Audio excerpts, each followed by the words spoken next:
How did you all get on? You know, the Urtache and the Chetniks and Slovenians. We didn't really have much contact with them. What happens that Chetniks were, it was no camps in a way. It was just what we put up, a little bit of, and they were, say for instance, Slovenia occupied, say 2 acres or 3 acres, or maybe 5 acres, and then Chetniks was a smaller group. I think it might have been 2,000 or 3,000, maybe 5,000. Occupied another half acre somewhere there, about 200, 300 yards from us. And there was a few Croats a bit further up, say again 400 or 500 yards from us, occupied a little bit. And there was the Germans, some Germans there as well, maybe a couple of thousand on some there. No problems. But we didn't hear any fight or killings or anything like that, because we were under English then, and the English will decide what to do with us. And were you ever sort of treated by the English as if you were a German collaborator? No, never. They didn't come in our camps or say anything at all.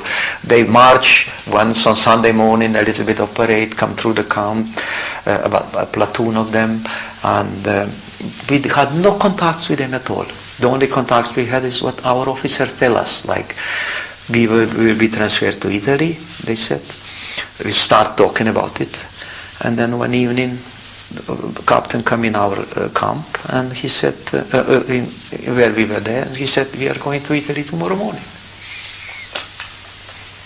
And did you believe that? Of course, absolutely. Yes. Did you have any fears, or had you heard any rumours that people were being sent back to Yugoslavia? No rumours at all. When I was there, no rumours at all. I didn't hear anything at all, and everything was absolutely sure that's what is going to happen. If there was any rumour, any little rumour, I would never go on. Not rumour at all. The only thing it was, one was a sergeant in my company, and he was a baron. He was a baron, and he came in the evening, that same evening at midnight. And then I said, Grof is in our name, Baron, and you coming with us. And he changed in civilian clothes about 5 hours before we supposed to go. And he said, I'm not coming with us, I got the friends here and I'm going to them. But he didn't say anything how he found out on it. And then what happened is that some family in Austria took him even there. He was a sergeant in my company, and he was a baron, Yugoslavia. He had a castle and all that. But it didn't dawn any suspicions to me at all. I thought that he doesn't want to go to Italy.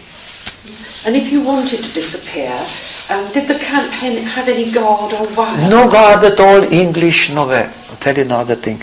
I had a civilian suit in my rucksack. All I needed to do, change myself and walk out. On the road, if you had uniform, which we had Domobran's uniform, and then if you want to walk to Klagenfurt, he'd stop you, he said, he doesn't want you. But if you were civilian, if I put that on, my girlfriend went out a couple of times, she did, in and out. But it didn't dawn to me to put that on and walk to Klagenfurt. It just didn't dawn to me. Where everybody is going, we are going to Italy anyway. And then, in a way, while this clothes is still alright, why shall I waste it, my good one? And I went with that rucksack and with that suit. They sent me back. I was 2 months in Yugoslavia, and I went back to Italy and back from Italy to Austria, and I still had that in my rucksack. And I put it on in Spital later on in September, October, and they said, where did you get that good suit? It could tell a few tales, that suit. Yes. Did they attempt any sort of sorting out, the British, so far as you know, to actually ask you who you were, where you came Nothing from? at all. No names were written, nothing. When they said the trucks are there, go on the trucks. and they're sending you to Italy, and there was soldiers standing by the truck. He didn't ask you to go on the truck. He didn't tell you to go on the truck. As far as he was standing there, just he wouldn't be there. And we just went on the trucks ourselves. No problem. How did you feel when you got on the trucks? Feel as now, safe, I'm going to Italy. And what date was that? Can you remember? I put it 28, but it was 29th. But I put somewhere 28, but I made a mistake. It was the 29th. So would you have been the first group to go, or would you have been a later group? No. I would say we were about the third. No, Chetnik's already gone. Ustash is already gone. And then I think that some of the Domobranci already gone. I would say that I was the second group of the Domobranci. I would say. But we didn't really know exactly. The trucks you went on, were they very crowded? You know, were you sort of... Not too bad. They put us... No, it was done English way, proper. As far as that is concerned. I think there were one or two soldiers sitting in the truck with us. I don't remember, or maybe none, and they were only in the cabin, in the front, two or three, something like that. And then the truck pulled off, and I knew so much that Italy is there, and we were going that way. We were going opposite way. This was in the truck? In the truck, yeah. We looked out, it wasn't shut or things like that. It was just a little bit of curtains at the back. This would be the railway truck, or the... No, the truck, the lorry, Yeah. And I think to myself, we're going the wrong way though. How is that? Something. Maybe we'll go around. Maybe the road is broken or something, and then they will take us a little bit around and this and that. And all of a sudden, I would say it was a journey, hour and a half, maybe less. I'm not quite sure. It was slower, everything then. And then all of a sudden, there was thousands of us there on the station, Preberg. And then they said, of the truck, and they searched us. Soldiers searched us. And if you had any money, they took it. If you had a watch, he took it from you. And then we thought to ourselves, what the hell is this? Why did they search us? And then all of a sudden was a lot of us, couple of thousand of all the trucks come, couple of thousand of Domobranci there. And it was about, station was about 2 kilometers away from there. And then they said, now we are going there. And then they walk us to the station.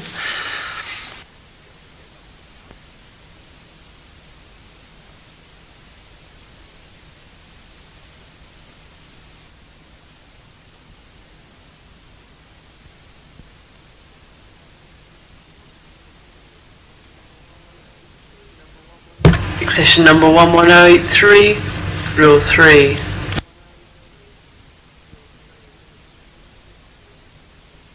Dernulc.